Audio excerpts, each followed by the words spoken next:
주시는 하나님의 말씀은 시편 51편 7절부터 17절까지의 말씀입니다. 시편 51편 7절부터 17절까지의 말씀입니다.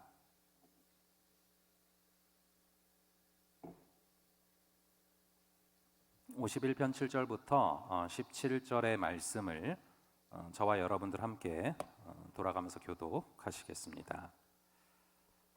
우슬초로 나를 정결하게 하소서. 내가 정하리이다. 나의 죄를 씻어주소서. 내가 눈보다 희리이다. 내게 즐겁고 기쁜 소리를 들려주시사 주께서 꺾으신 뼈들도 즐거워하게 하소서. 주의 얼굴을 내 죄에서 돌이키시고 내 모든 죄악을 지워주소서. 하나님이여, 내 속에 정한 마음을 창조하시고 내 안에 정직한 영을 새롭게 하소서. 나를 주 앞에서 쫓아내지 마시며 주의 성령을 내게서 거두지 마소서. 주의 구원의 즐거움을 내게 회복시켜 주시고 자원하는 심령을 주사 나를 붙드소서. 그리하면 내가 범죄자에게 주의 도를 가르치리니 죄인들이 주께 돌아오리이다. 하나님이여, 나의 구원의 하나님이여, 피 흘린 죄에서 나를 건지소서. 내 혀가 주의 의를 높이 노래하리이다. 주여 내 입술을 열어주소서. 내 입이 주를 찬송하여 전파하리이다. 주께서는 제사를 기뻐하지 아니하시나니 그렇지 아니하면 내가 드렸을 것이라. 주는 번제를 기뻐하지 아니하시나이다. 하나님께서 구하시는 제사는 상한 심령이라. 하나님이여, 상하고 통회하는 마음을 주께서 멸시하지 아니하시리이다. 아멘.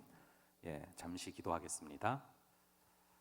아버지 하나님, 이 시간 성령 하나님께서 각자의 심령 가운데 찾아가사 그 마음을 밝히 조명하여 주시고 우리의 죄악이 보일 수 있는 은혜를 허락하여 주시옵소서.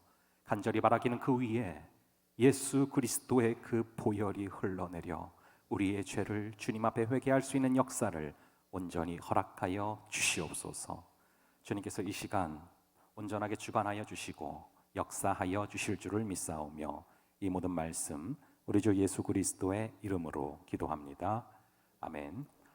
제가 지난주에 우리 청년부를 위해서 기도할 때마다 계속해서 떠오르는 이 두 가지 키워드가 있다라는 말씀을 좀 드렸습니다. 그래서 지난주에 우리가 헌신에 대해서 살펴보았고요.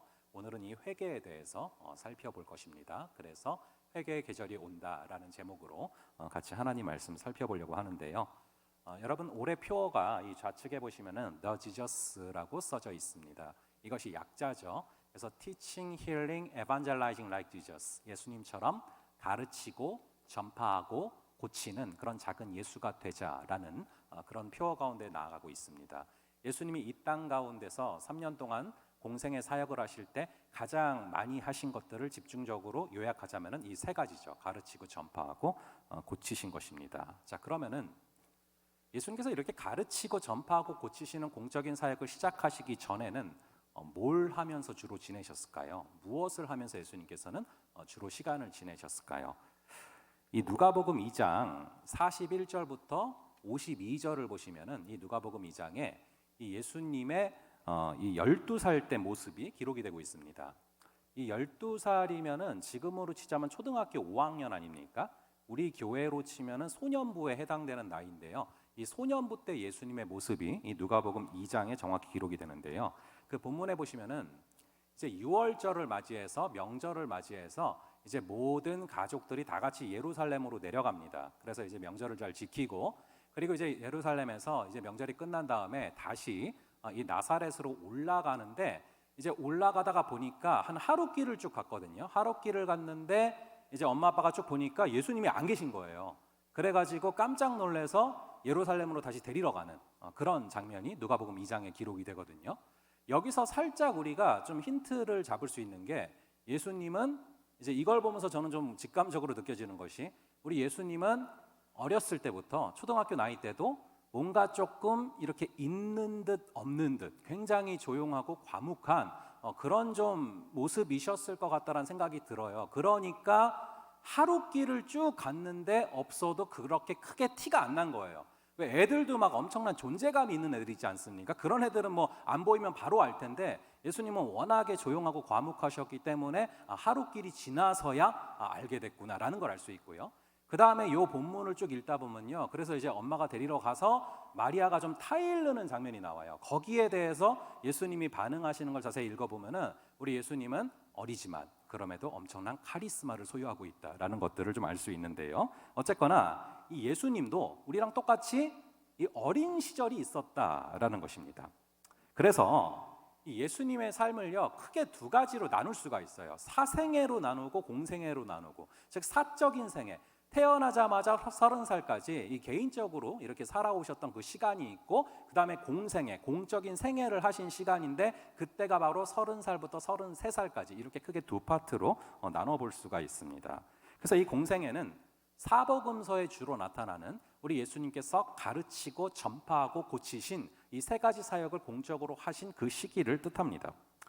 여기서 우리가 하나 명확히 알 수 있는 것이, 우리 예수님은 이 3년의 사역을 위해서 무려 10배에 가까운 30년의 시간을 준비하셨다라는 것을 우리는 명확히 알 수 있게 됩니다. 거의 10배에 해당되는 시간을 준비하시고 이 현장으로 투입되는 것을 바라보게 되는데요. 사실 예수님은 뭐 하나님 아닙니까?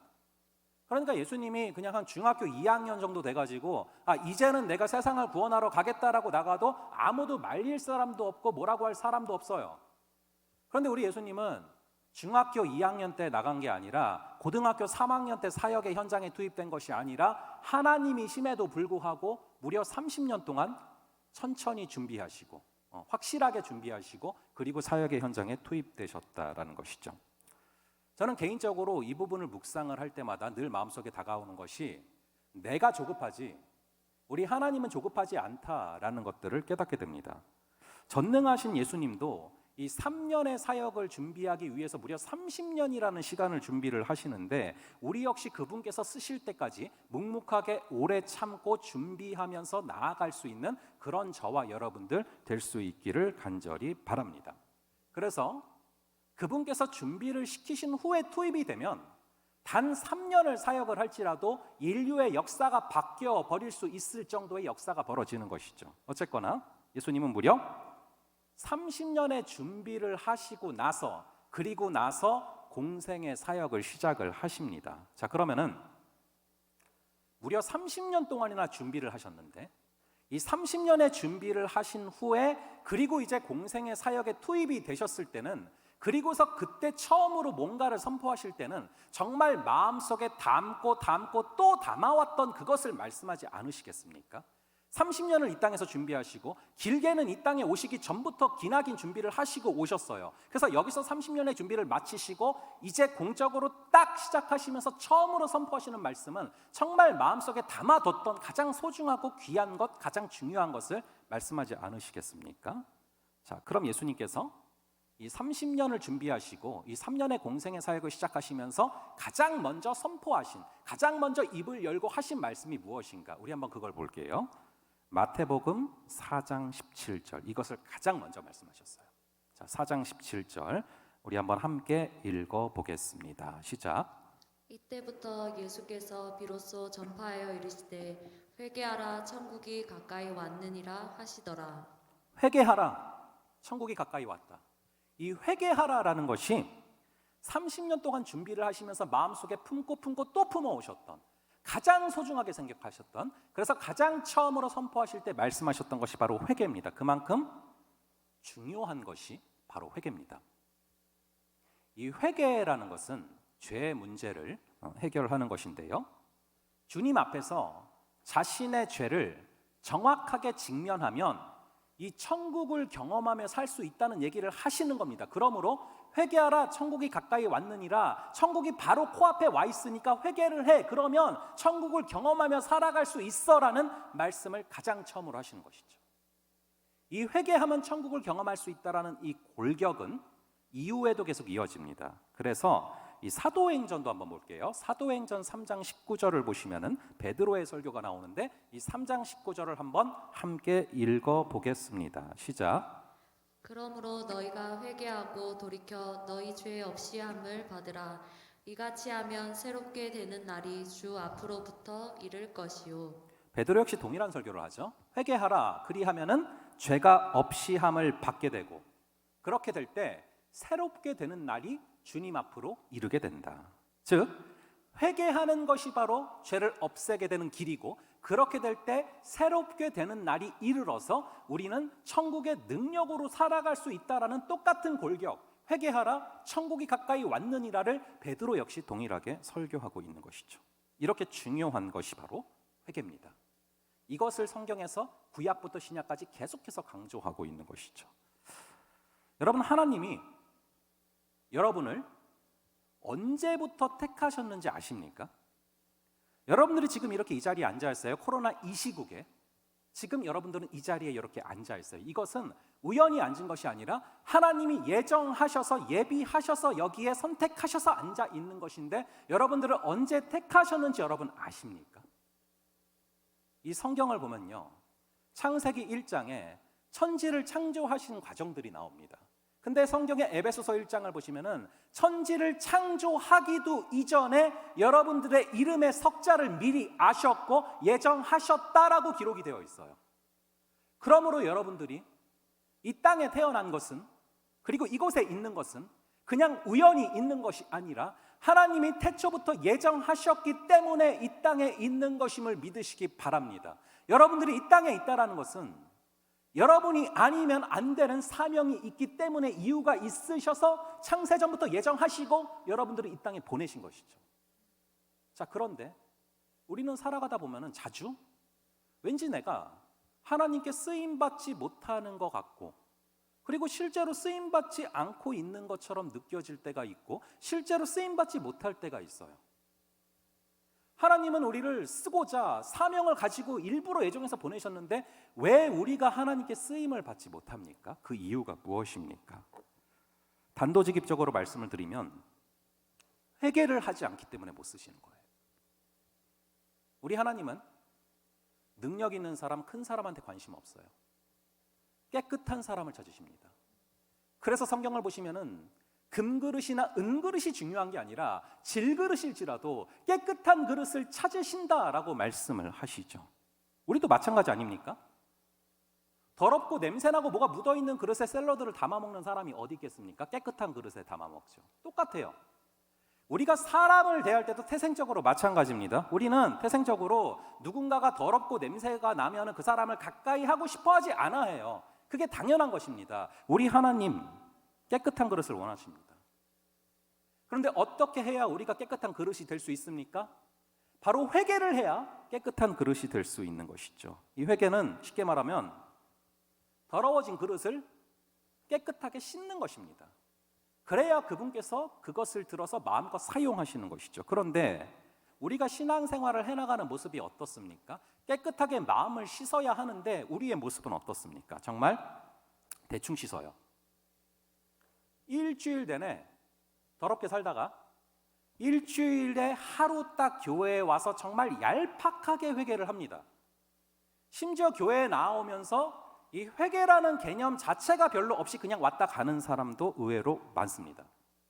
설거지로 치자면은 퐁퐁을 써서 깨끗하게 씻어야 되는데 그냥 물만 대충 묻혀가지고 기름 끼고 뭐고 둥둥 그냥 그대로 다 남아있는 거죠. 그렇게 되면은 나라는 그릇에 일주일 동안 무엇을 담으시기가 너무 힘드신 것입니다. 그러니까 고기 뷔페를 다녀와서 막 고기 냄새가 풀풀 풍기는데 그냥 페브리즈 한번 살짝 뿌리는 거예요. 그런다고 해결이 되겠습니까? 근본부터 해결을 해야 되잖아요. 샤워를 하고 옷을 씻어야 되지 않습니까? 근데 우리의 신앙생활이 그와 흡사하다라는 거예요. 우리의 신앙생활이 일주일 내내 그냥 고기 뷔페 맘대로 다니다가 그냥 페브리즈 살짝 뿌리고서 눈 가리고 아웅하는 것처럼 그냥 그렇게 신앙생활을 할 때가 너무나 많은 것이죠. 그래서는 하나님이 쓰시기가 너무나 힘이 듭니다. 여러분, 제가 놀라운 사실을 하나 말씀드리면 이 교회에는 하나님이 사용하는 인생과 사단이 사용하는 인생이 섞여 있습니다. 모두 같이 있어요. 하나님께 쓰임을 받는 사람들도 많이 있지만 자기도 모르는 사이에 사단의 쓰임을 받는 인생도 섞여 있다라는 것입니다. 간절히 바라기는 여러분 모두가 죄의 도구가 되는 것이 아니라 의의 병기가 될 수 있는 역사가 있기를 간절히 바랍니다. 그러기 위해서는 우리가 반드시 회개를 하면서 살아야 하는 것입니다. 자, 그럼 어떻게 회개를 할 수 있습니까? 이 회개라는 것은 죄와 싸우는 것입니다.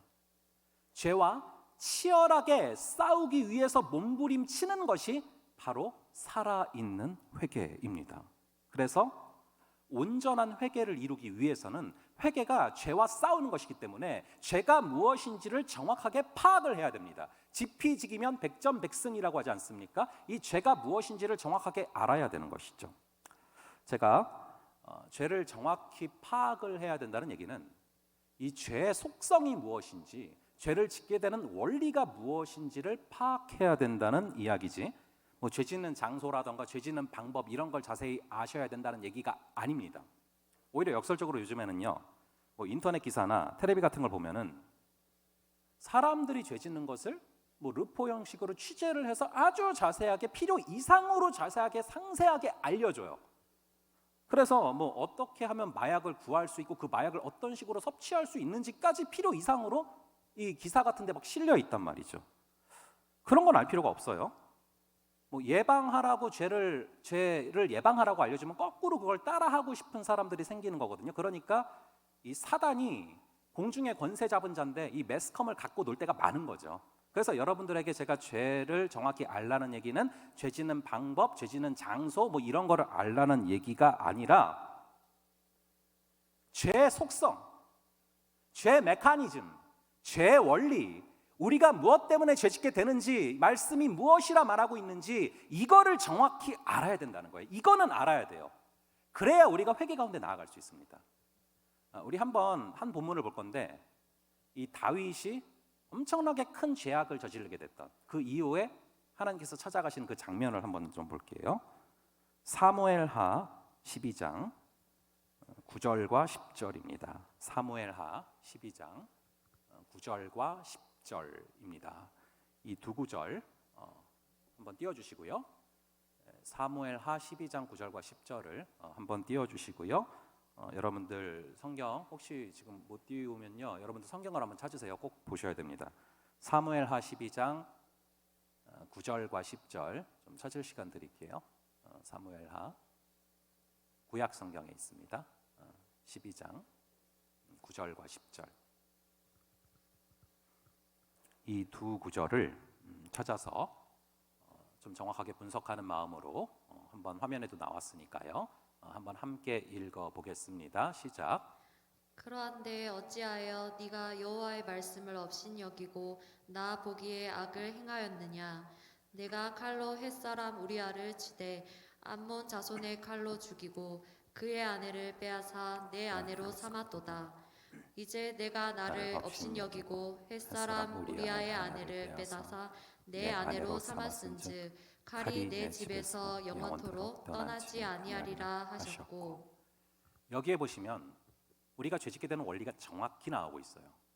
여러분들이 어떤 구절들을 보실 때 반드시 중요하게 가져야 될 습관 중에 하나가 여러 구절에서 반복적으로 이렇게 나타나는 단어들이 있을 때가 있어요. 그것은 괜히 반복되는 게 아닙니다. 그 구절에서 중요하기 때문에 반복되는 거예요.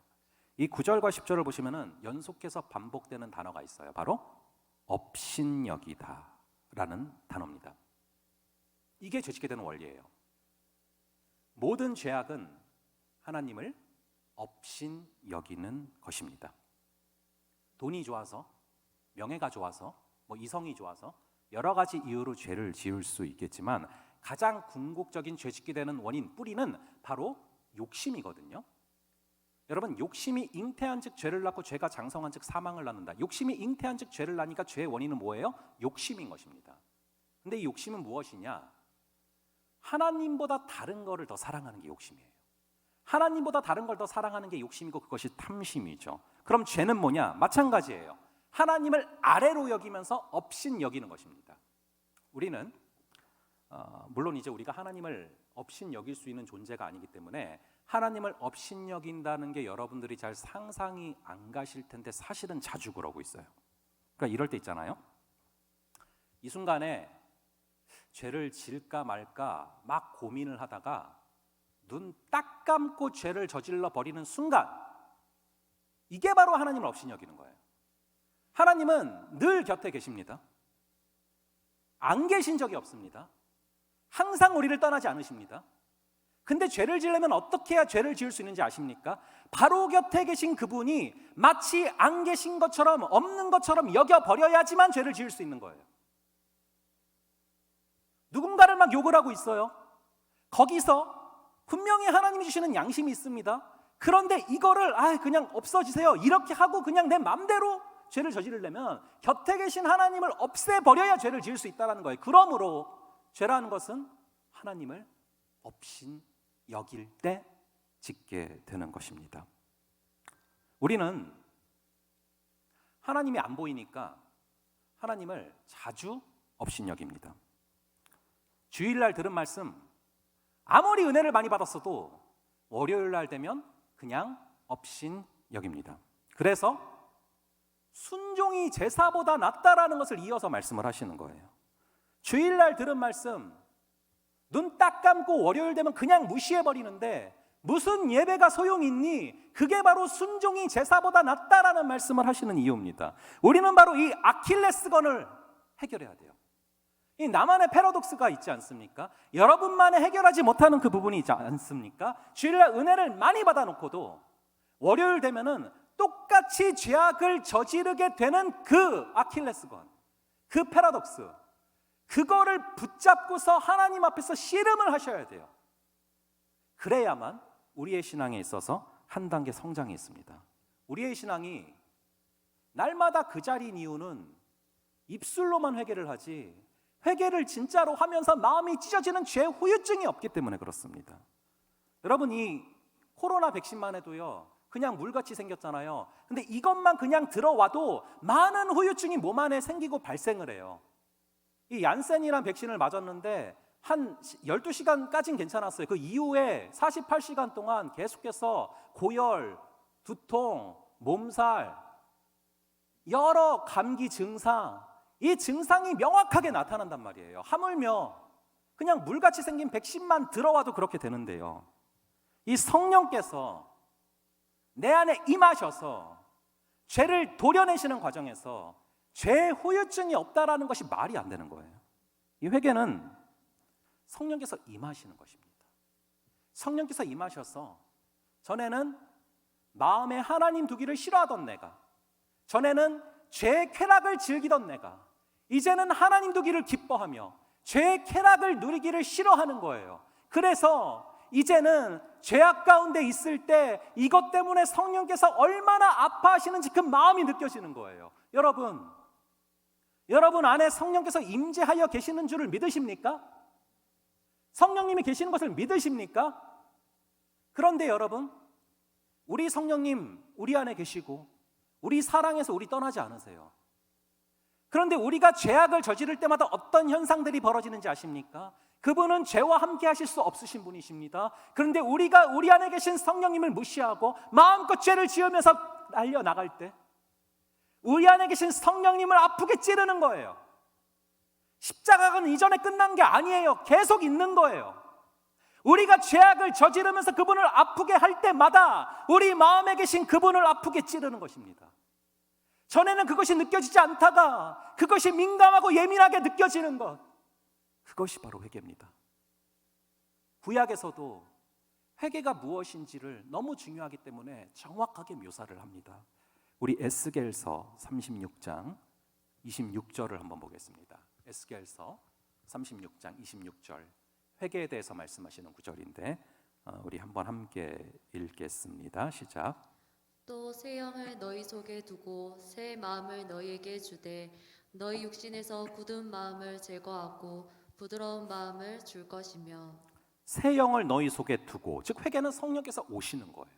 새 영이 우리 마음속에 주어지는 거예요. 그래서 성령이 임하시면 굳은 마음이 제거되고 속살이 드러난다라고 써져 있습니다. 그래서 구약에서 이것을 할례라고 표현하고 신약에서는 마음의 할례라고 표현을 합니다.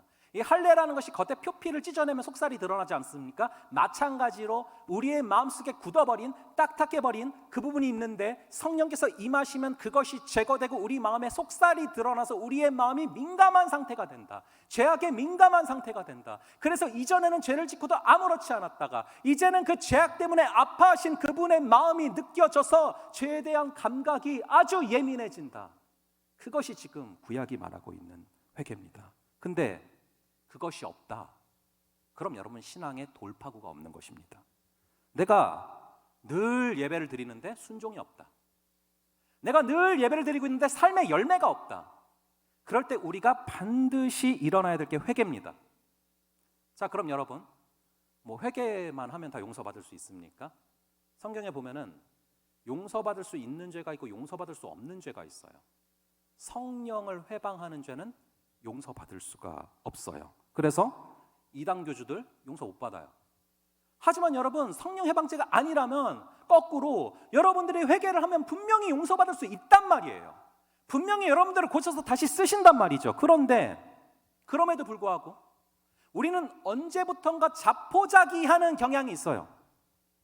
그래서 언제부턴가 회개를 안 해요. 제가 청년부를 위해서 기도할 때 왜 회개라는 단어가 계속 올라왔는지 아십니까? 기도할 때마다 이게 살짝 느껴지는 거예요. 언제부턴가 자포자기해서 그냥 될 대로 되라지 뭐 나는 원래 그런 사람이지 뭐 하면서 자포자기하고 있어요. 근데 여러분 그러면 안 됩니다. 어떤 죄악 가운데 있을지라도 우리가 회개를 하면은 반드시 여러분을 고쳐서 다시 쓰심을 믿으시기 바랍니다.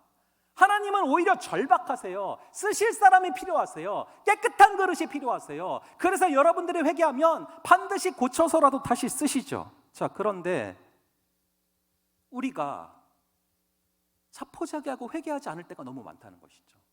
이 본문에 아까 봤던 다윗을 보면요, 이 다윗은 사형에 해당되는 죄를 지었습니다. 간음, 청부살인.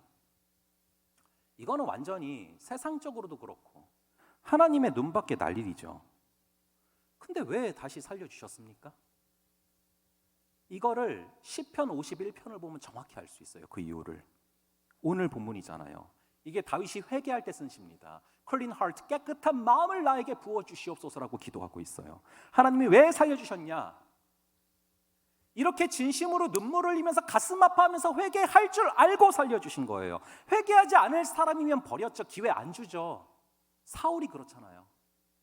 근데 거꾸로 이 다윗은 눈물을 흘리면서 회개할 줄 알고 그런 사람일 줄 알고 다시 기회를 주시고 살려주신 것입니다. 이 51편 17절에 보시면은 하나님께서 구하시는 제사가 상한 심령이고 통회하는 마음이다 라고 고백을 하고 있어요. 이게 바로 하나님이 받고자 하시는 제물이에요.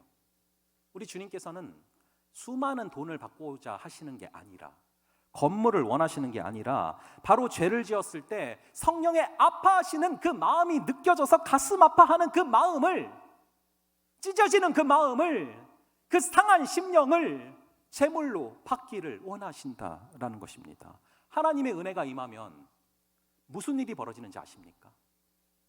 전에는 전혀 느껴지지 않던 그 죄까지도 밝히 보이고 크게 보이는 거예요. 그게 바로 은혜입니다. 근데 거꾸로 어떤 죄를 지어도 무감각하다, 어떤 죄를 지어도 아무런 감각이 없다, 이것은 은혜가 완전히 메마른 것입니다. 이 회개가 너무 중요하기 때문에 아까 구약에서도 이거를 계속 강조한다고 했는데요, 아까 본 거를 조금 더 구체적으로 볼게요. 에스겔서 36장 25절과 26절 두 구절을 한번 볼게요. 25절과 26절 두 구절을 같이 한번 보겠습니다. 시작. 맑은 물을 너희에게 뿌려서 너희로 정결하게 하되 곧 너희 모든 더러운 것에서와 모든 우상 숭배에서 너희를 정결하게 할 것이며 26절까지 볼게요. 또 새 영을 너희 속에 두고 새 마음을 너희에게 주되 너희 육신에서 굳은 마음을 제거하고 부드러운 마음을 줄 것이며. 아멘. 딱딱한 마음이 회개하기 전 단계고, 회개를 하면 굳은 살이 제거되고 부드러운 마음이 드러나는 것입니다. 근데 우리가 습관적으로 죄를 짓고 그 상태로 아무렇지 않게 그냥 예배 자리에 나오고 그것이 계속 반복되다 보면 우리의 마음은 딱딱해지고 돌멩이처럼 굳어지게 돼요. 다윗도 마음이 딱딱해졌어요. 하나님께서 나단 선지자를 다윗에게 왜 보내셨는지 아십니까? 간음, 청부살인 이런 죄를 저질러 놓고도 회개를 안 한 지 거의 1년이라는 시간이 다 됐거든요. 그러면서도 아무렇지 않게 예배 자리에 나오고 있거든요. 이제 이대로 내버려 두면 다윗은 영원히 아웃이에요. 이제 지옥 가기 직전이에요. 그런데 사실 다윗도 자포자기해서 하나님께 아뢰할 면목이 없는 거예요. 그렇게 하나님의 마음에 합한 자다란 칭호까지 받았던 잔대 바닥을 치니까 더욱더 하나님 앞에 나갈 면목이 없는 것입니다. 그래서 차일, 피일, 회개를 미루고 그분 앞에 나가는 걸 미루다 보니까 어느덧 마음이 굳어졌어요. 그래서 회개를 못해요. 그런데 우리 하나님께서 다윗이 그런 상태임에도 불구하고 포기를 안 하신 이유가 뭐냐면 이게 너무나 중요하기 때문에 여러분도 이 자세를 견지하셔야 되는데 하나님께서 왜 다윗을 그럼에도 불구하고 포기하지 않으셨는가 끝까지. 이 다윗은 하나님의 말씀이 임하면 거기에 무조건 순종하는 사람이라는 것을 아셨기 때문에 그래요. 물론 교만한 가운데 점점 말씀과 멀어져서 점점 말씀과 담을 쌓고 말씀을 잊어버리고 죄악 가운데 빠져버렸지만 선지자를 통해서 말씀을 다시 보내시면 그 말씀에 반드시 다시금 순종할 사람인 것을 알고 살려주신 것이죠. 물론 여러분 죄를 짓고 나서 반드시 죄 후유증이라는 게 있어요. 그래서 다윗은 그 죄악을 저지른 이후로 그 삶이 참 힘들어져요. 그게 아까 읽은 시편 51편에도 나왔고 실제로 성경을 보면은 이 다윗은 그 죄악 이후로 그 가정이 정말 힘들어집니다. 다윗이 정말 힘든 삶을 보냅니다. 아들이 배신을 하기도 하고 정말 말로 다 할 수 없는 고통을 당하게 돼요. 그러므로 죄를 안 짓는 게 가장 좋은 거예요. 아무리 용서를 해주신다 할지라도 죄 후유증이 있기 때문에 죄악을 안 짓는 것이 가장 좋은 것입니다. 하지만 죄 후유증이 있지만 그럼에도 불구하고 물론 죄의 그 결과를 감당을 하게 되지만 그럼에도 불구하고 우리 주님께서 이 다윗을 포기하지 않고 다시 주님께로 이끄시고 다시 회개할 기회를 주시고 그래도 다시금 구원을 해주시는 그 명확한 이유는 무엇이냐? 말씀이 들려올 때 그 말씀대로 순종하는 사람이라는 걸 아셨기 때문에 말씀에 반응하는 자에게는 그렇게 이끄신다라는 거예요. 이 다윗은 전쟁 때도 한 번도 지 마음대로 한 적이 없어요. 아무리 자기가 유리한 상황에서도 하나님께 물어봤어요. 하나님 칠까요 말까요? 누가 봐도 치면 돼요. 근데 이거를 여쭤보고 말라면 안 치는 거예요. 실제로 이게 사울과의 명확한 대조점 아닙니까? 다윗은 그런 자였습니다. 하나님 지금 상황 이런데 어떻게 할까요? 말씀하시면 말씀하는 대로 그대로 하는 사람이었어요. 그래서 나단 선지자를 보내시면 다시금 그 말씀이 들려오면 그 말씀에 그대로 순종할 사람인 것을 알고 정말로 마지막까지 갔던 사람인데 끌어오시고 살리시는 것이죠. 자, 그럼 다윗은 어떤 과정을 거쳐서 회개를 합니까? 우리는 어떻게 해야 회개를 할 수 있습니까? 구체적으로 어떻게 해야 회개를 할 수 있는 것입니까? 성경은 우리가 어떻게 해야 회개할 수 있는지 그 정확한 첫 번째 단추가 무엇인지를 제시하고 있어요. 바로 죄를 자백하는 것입니다. 우리 요한 1서 1장 9절 한번 볼게요. 요한 1서 1장 9절의 말씀. 이것이 회개의 첫 번째 단추를 끼는 것입니다. 우리 요한 1서 1장 9절 함께 읽어보겠습니다. 시작. 만일 우리가 우리 죄를 자백하면 그는 미쁘시고 의로우사 우리 죄를 사하시며 우리를 모든 불의에서 깨끗하게 하실 것이요. 아멘. 아멘. 내가 무슨 죄악을 저질렀는지 이 성경의 말씀을 정확하게 거울로 삼아서 나의 죄악이 무엇인지를 정확히 보는 거예요. 직면하는 거예요. 그리고 그 죄악이 무엇이었는지를 주님 앞에서 기도하면서 낱낱이 자세하게 아플지라도 주님 앞에 내가 이 죄를 저질렀습니다. 자세하고 낱낱이 아뢰는 것, 자백하는 것. 그것입니다. 그게 첫 번째 단계예요. 그렇게 우리가 주님께 나의 죄를 구체적으로 낱낱이 아뢰면 우리 주님께서 예수의 그 십자가에서 흘리신 보혈을 그 죄악 위에 부으시는 것입니다. 그럴 때 그 죄가 해결되고 우리가 하나님과 화평이 이루어지는 것이죠. 그 과정이 바로 시편 51편에 나오는 거예요. 우리가 나의 죄를 인지도 못하고 살아갈 수 있단 말이에요. 그거를 하나님 앞에서 무엇인지 발견하고 깨닫고 그것을 정확하고 낱낱이 알으면, 그리고 기도하면서 아버지, 이 죄 위에 예수 그리스도의 그 보혈을 부어 주시옵소서 기도하면 주님께서 그 구체적인 죄악 위에 주의 보혈을 부어 주시는 줄을 믿으시기 바랍니다. 우리 주님께서는 십자가에 2000년 전에 돌아가셨어요. 그래서 우리는 십자가에서 흘리신 그 보혈이 과거의 일이라고 많이 생각을 합니다. 하지만 여러분 잘 생각해 보세요. 우리는 시간이라는 한계 안에 갇혀 지내요. 과거, 현재, 미래라는 틀 안에 갇혀 지내요. 하지만 우리 주님은 시간까지 창조하신 분인 줄을 믿으시기 바랍니다. 그 얘기는 우리는 시간 안에 갇혀 있지만 우리 주님께서는 시간 위에서 시간을 초월해서 역사하신다라는 거예요. 여러분들이 죄악을 낱낱이 아뢰고 고백하면 시간을 초월하여 십자가에서 흘리시는 그 보혈이 지금도 그 죄 위에 부어짐을 믿으시기 바랍니다.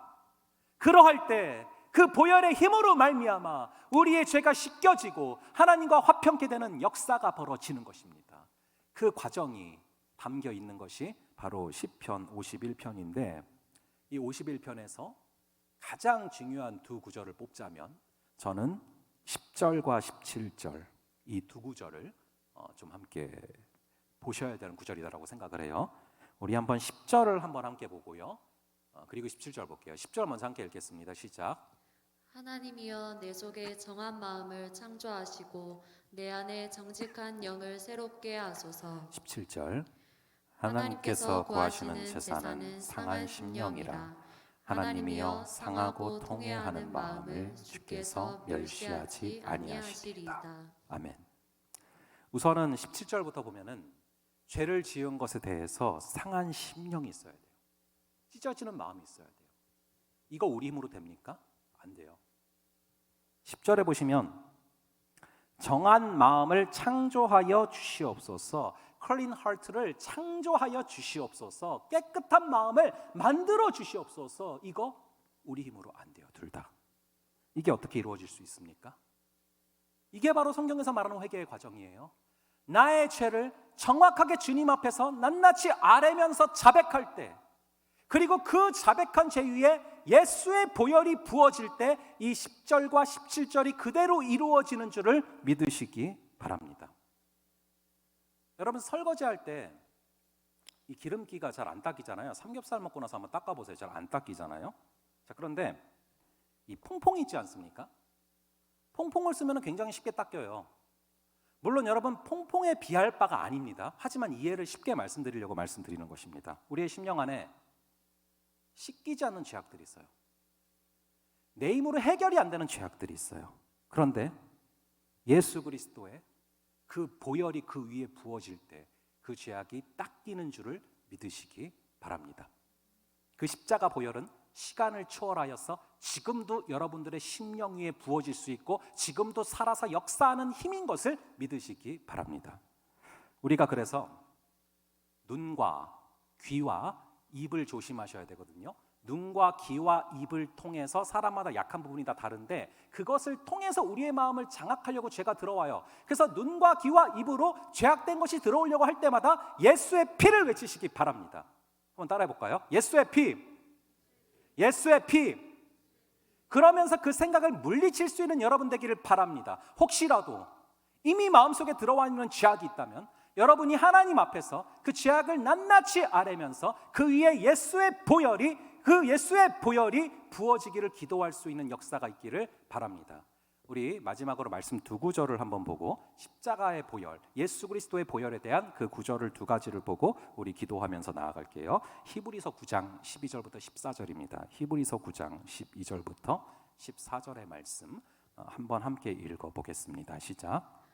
염소와 송아지의 피로 하지 아니하고 오직 자기의 피로 영원한 속죄를 이루사 단번에 성소에 들어가셨느니라. 염소와 황소의 피와 및 암송아지의 죄를 부정한 자에게 뿌려 그 육체를 정결하게 하여 거룩하게 하거든. 하물며 영원하신 성령으로 말미암아 흠없는 자기를 하나님께 드린 그리스도의 피가 어찌 너희 양심을 죽은 행실에서 깨끗하게 하고 살아계신 하나님을 섬기게 하지 못하겠느냐. 아멘이십니까? 이어서 계시록 1장 5절을 보겠습니다. 계시록 1장 5절입니다. 계시록 1장 5절 한번 띄워주시고 같이 볼게요. 예, 한번 여러분 성경을 찾으시면 돼요. 계시록 가장 마지막에 있습니다. 가장 마지막에 있는 책 계시록 1장의 5절의 말씀입니다. 여러분들 찾으신 줄로 알고 같이 한번 읽겠습니다. 시작. 예수 그리스도로 말미암아 은혜와 평강이 너희에게 있기를 원하노라. 우리를 사랑하사 그의 피로 우리 죄에서 우리를 해방하시고. 예, 여러분 이게 조금 착오가 있었는데요. 요 구절들을 기억하시면서 특별히 히브리서 9장 12절부터 14절까지 요 구절들을 좀 붙들고서 우리 기도하며 나아가기를 바랍니다. 우리 함께 6월절 어린 양의 피로 우리 함께 찬양하면서 기도하며 나아갈 건데요. 아까 기억하시는 것처럼 자기의 피로 영원한 속죄를 이루사 단번에 성소에 들어가셨고 단번에 우리의 죄를 사하셨다라고 말씀하십니다. 이 단번에라는 것은 once for all, 한 번에 과거와 현재와 미래에 발생할 모든 죄악을 십자가 상에서 예수의 보혈로 이미 해결해 놓으셨고, 그것을 여러분들이 믿음으로 받을 때 그 피가 살아있는 것이 되어서 우리의 죄악 위에 부어져서 우리의 죄를 용서하신다는 약속입니다. 이것을 믿으시고 우리 찬양하며 나아갈 때 6월절 어린 양의 피로 나의 삶을 덮어주시옵소서. 우리 함께 기도하며 나아가겠습니다.